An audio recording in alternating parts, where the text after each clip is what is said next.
So here's my take on manifesting. It works with emotion.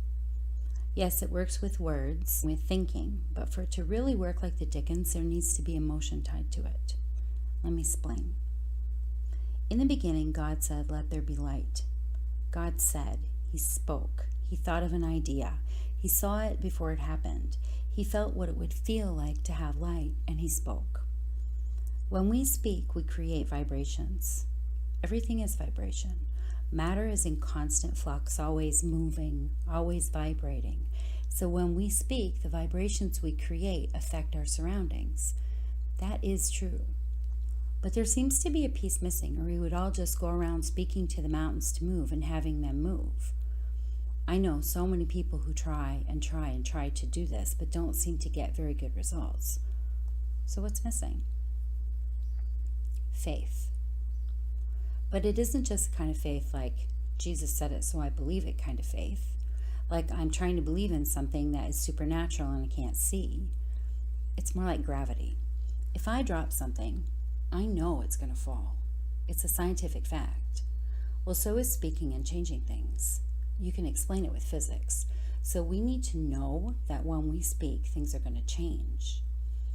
There are lots of scientific experiments that have been done that prove this point. One of my favorites was a Japanese guy who spoke to water and then took photos of the crystals it formed. Go look up Emoto water crystal experiments and look at the pictures. This guy said some nice things to some water and awful things to other water, and the results were amazing. Also go look up music sand patterns, and you'll find tons of examples of people playing music and creating beautiful patterns in the sand. It's the waves, the vibration from the music, that jiggles the sand around until it forms itself into complex geometric patterns. Okay, so if we can see it with our own two eyes, if it can be proven that our speech changes things, then why do we continue to say negative things? If it can be proven that worrying about something and saying negative things about it can bring negative results, why on earth do we do it? I'm as guilty as you are. I think it's because we run more on feelings than on logic. Now remember, I'm talking about things I've observed. I'm not trying to be a scientist. Think about how you feel when you're in a stadium and people are screaming for their favorite team. Think about how you feel when your favorite song is playing and you turn it up really loud. Think about how you feel when you stand at the foot of a rock-faced steep cliffed mountain and look up, or stand on the beach with the sand between your toes and look out at the moon reflecting off the ocean. Emotions are powerful stuff. The things we fear come to us. If I'm afraid of being alone, terrified of it, I can feel the heart-wrenchingness of it. Loneliness will find me.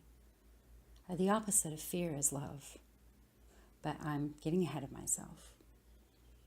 When we hold powerful emotions deep within us, it colors what we say and how we say it. If we are angry about the world, then everything that comes out of us is colored with hate or despair.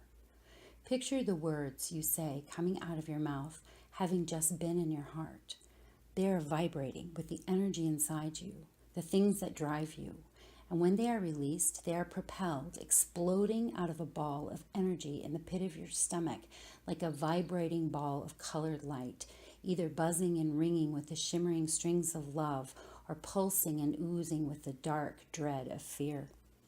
You speak, and that energy is driven into the grid of the unity when it smashes into lines of power that run into other lines, and it colors the strands of space and matter that are attracted to you.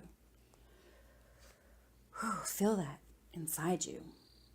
Picture your fingers with vibrating electricity coming from them, electricity that is colored by what is inside you. What does it look like? Does it knock you off your feet with passion and joy and love for the beauty of the universe, or does it leave you breathless and empty with the feeling of loss and despair? We manifest what is inside us. The energy in us is so powerful that it is impossible for it to go out into the matrix around us and not color it, and then color our world, our experience, our reality. So if we want to change what we are manifesting, we need to change how we feel. We need to heal. Our feelings reflect what is really inside us. In fact, they always color our perception. They tell a tale of who we are on the inside. They reveal to us our motivations, our authentic desires. And it is our desires that create our reality. I may say that I want world peace, but really I'm angry at the way the government is abusing people, and I am filled with hate. So when I speak about world peace, what I believe inside me at a core level comes rushing out of my gut and colors the words that come out of my mouth. And it isn't peace that's inside me. I'm angry at all the people that do not promote peace. I want to wipe them all aside and create what I perceive to be the perfect world. So what's really attached to my words of peace is war. I open my mouth and my beliefs, the ones that are almost on a subconscious level, create my reality, and I find myself in a world of constant turmoil. And so I do not manifest what I think I want, but I do manifest what I believe. And if I can carefully look at what I believe, I may find it comes from a place of pain. Getting to the bottom of the authenticity of who we are is not easy. It takes looking at ourselves honestly and without defense. The only way we can truly heal is by looking at what we are really feeling and why. Defending our emotions does not help us. It hurts us. It blocks us. It prevents us from moving forward, from getting unstuck. Because those deep feelings, the real ones, are there for a reason. If we cannot be vulnerable enough with ourselves to acknowledge them and let them surface so we can look at them clearly, we will never be able to reason with them and heal them. Not everything in us is negative. We are all a mix. But the overriding emotions are the ones that rule us. Back to that love thing. Love is when we see the hurt, the pain, the suffering. We do not deny it. We feel it. We let it run through us, and in it we see beauty. We see comfort. We see compassion. We see appreciation. We rise above the pain and we see the beauty in the world, because without the contrast of the dark, the light is never so beautiful. We lift our hands and our hearts and we dance in the rain. We celebrate our breath and the sun and the heat and the coolness of the rain. We smile at a homeless man and he smiles back at us. We play in the dirt with a child who has only an empty soda can for a toy, and we laugh as he shows us how the game goes. We get up in the middle of the night when we can't sleep and we look at the vastness of the stars, and we know somewhere deep inside us that all of this human experience is designed to teach us to love. It is designed to show us the contrast, the depth of despair and the height of joy, and the sameness of our humanness, no matter our language or our culture. We open our arms wide and we feel. And then we begin to manifest joy.